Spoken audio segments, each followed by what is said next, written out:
मोहतरम साथियों, अस्सलाम वालेकुम वरहमतुल्लाहि ताला व बरकातुहू। दिल के फफोले जल उठे सीने के दाग से, इस घर को आग लग गई घर के चिराग से। हजरात मोहतरम, आज मुल्क भर में जिस तरह का फ़िरक़ावाराना माहौल बनाया गया है,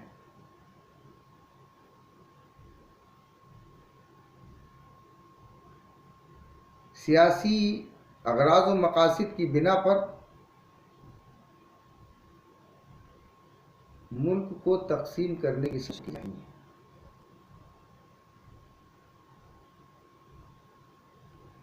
लेकिन इन सियासी जमातों को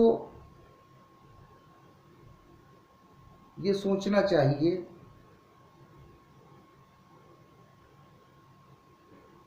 कि इसका अंजाम बहुत ही खतरनाक हो सकता है।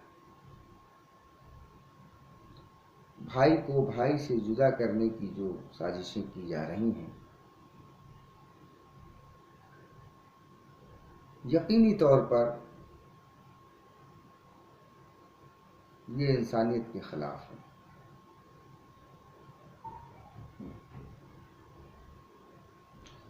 मजहब के नाम पर, तहजीब के नाम पर इंसान को इंसान से जुदा करना,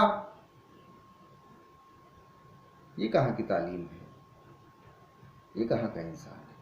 ये कहाँ का इंसाफ है?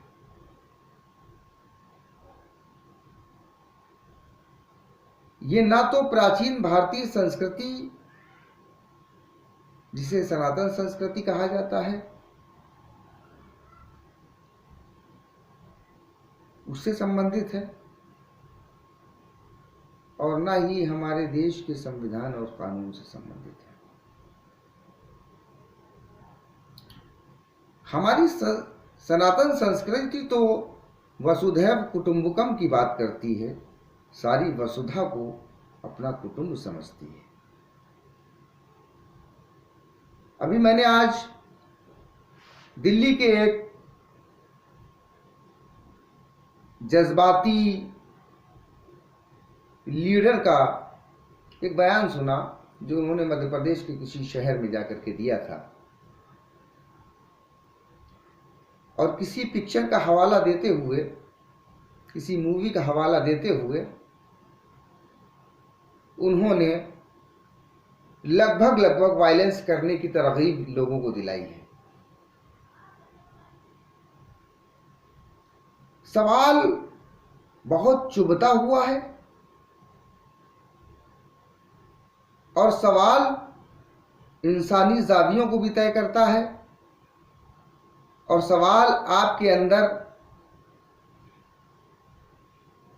कितनी इंसानियत है इसको भी तय करता है।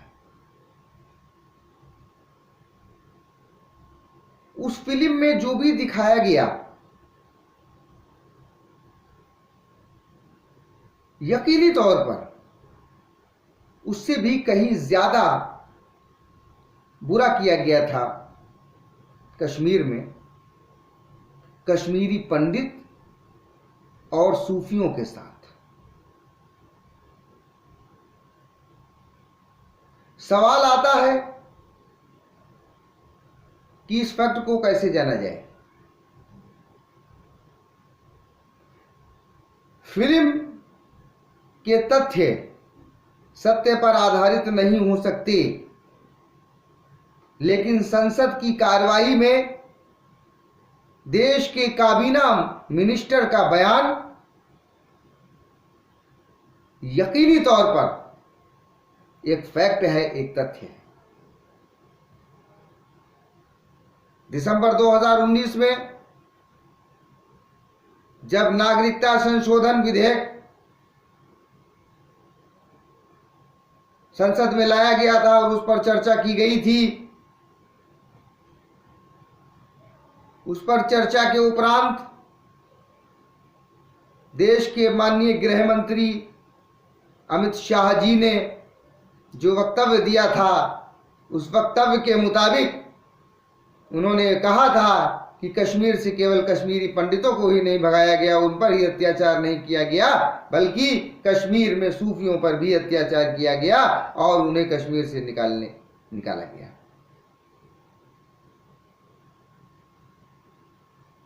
मैं ये नहीं कहता, मैं विभाजन नहीं करता, सूफिज्म विभाजन की बात नहीं करता। सूफिज्म इंसान को इंसान मानता है, सारे इंसानों को आदम की औलाद मानता है, इसीलिए उन्हें आदमी कहा जाता है। मनु की संतान जो है वो मनुष्य है, आदम की संतान वो आदमी है। अब आदमी में और मनुष्य में क्या अंतर है, ये तो वो तय करने जाकर जिन्होंने इसकी ठेकेदारी कर रखी है। एक और सत्ताधारी पार्टी के एक लीडर हैं, उन्होंने अपने एक ट्वीट में अल्लाह ताला को आला ताला कहा। कुछ लोगों को बात बड़ी नागवार लगी। वो महोदय धर्म के लिए लड़े जा रहे हैं, धर्म के लिए मरे जा रहे हैं, और उनको यही नहीं पता कि ब्रह्म अल्लाह इसमें कोई अंतर है क्या। एकम ब्रह्म द्वितीयम नास्ति। अगर अल्लाह दो होते माजल्ला सुम्मा माजल्ला, या ब्रह्म दो होते माजल्ला सुम्मा माजल्ला,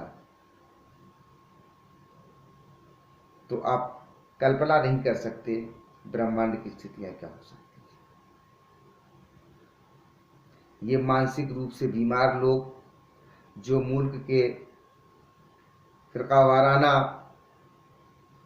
हालात को ख़राब करना चाहते हैं, कौमी हम आहंगी को ख़राब करना चाहते हैं, ये वो जहनी बीमार लोग हैं जिन्हें सख्त इलाज की ज़रूरत है। मेरी हुकूमत हिंद से ये दरख्वास्त है कि जो जहनी बीमार हैं, इंसान को इंसान से तकसीम करने की बात कर रहे हैं, संस्कृति और सभ्यता के नाम पर असभ्य आचरण कर रहे हैं, ऐसे तत्वों को, ऐसे बीमार लोगों को, ऐसे मानसिक रोगियों को तत्काल उच्च श्रेणी के मानसिक रुग्णालय में भर्ती करा करके इनका उचित चिकित्सीय प्रबंध किया जाए, ताकि ये सभ्य समाज के अनुरूप सभ्य आचरण कर सकें। और मैं तमाम अहले हिंदुस्तान से मुखलिसाना अपील व गुजारिश करता हूँ कि वो इस गर्मा गर्मी के माहौल में अपने जज्बातों को काबू में रखते हुए किसी भी तरीके का ऐसा कोई कदम न उठाएं जिससे कि मुल्क की गंगा जमनी तहजीब को किसी भी तरीके का ख़तरा लाहक हो सके। किसी भी तरह की अफवाहों पर ध्यान न दें। सोशल मीडिया पर की जाने वाली फर्जी और फेक पोस्टों से होशियार रहें और इस बात को ध्यान रखें कि आंधी चाहे जितनी भी तेज़ चलती हो, आखिर उसको रुकना ही पड़ता है। तूफ़ान चाहे जितना ही तेज़ क्यों ना आए, आखिर उसको थमना ही पड़ता है। बारिश चाहे कितनी ही सख्त क्यों ना हो जाए, आखिर उसको बंद होना ही पड़ता है। तो नफ़रतों के इस सैलाब को, नफ़रतों की इस आंधी को और नफ़रतों के इस तूफ़ान को एक न एक दिन ख़त्म होना पड़ेगा। तो क्यों ना उस एक न एक दिन को हम आज ही ले आएं, आज ही से उस दिन लाने की शुरुआत करें। अगर हम वाकई अपने वतन से मोहब्बत करते हैं तो हमें ये चाहिए कि हम ऐसा कोई भी काम ना करें जिससे हमारे वतन की पुरअमन फ़ज़ा ख़राब हो। मैं तमाम अहले हिंदुस्तान से, हिंदुस्तान के हिंदू और मुसलमानों से दस्त बस्ता अपील गुजारिश करता हूँ, बराए मेहरबानी किसी भी तरह की अफवाहों पर ध्यान न देते हुए प्यार मोहब्बत अमन और शांति के साथ एक दूसरे के साथ एक अच्छे पड़ोसी के साथ की तरह अपनी ज़िंदगी को गुजारें। अस्सलामु अलैकुम रहमतुल्लाहि ताला व बरकातुहू।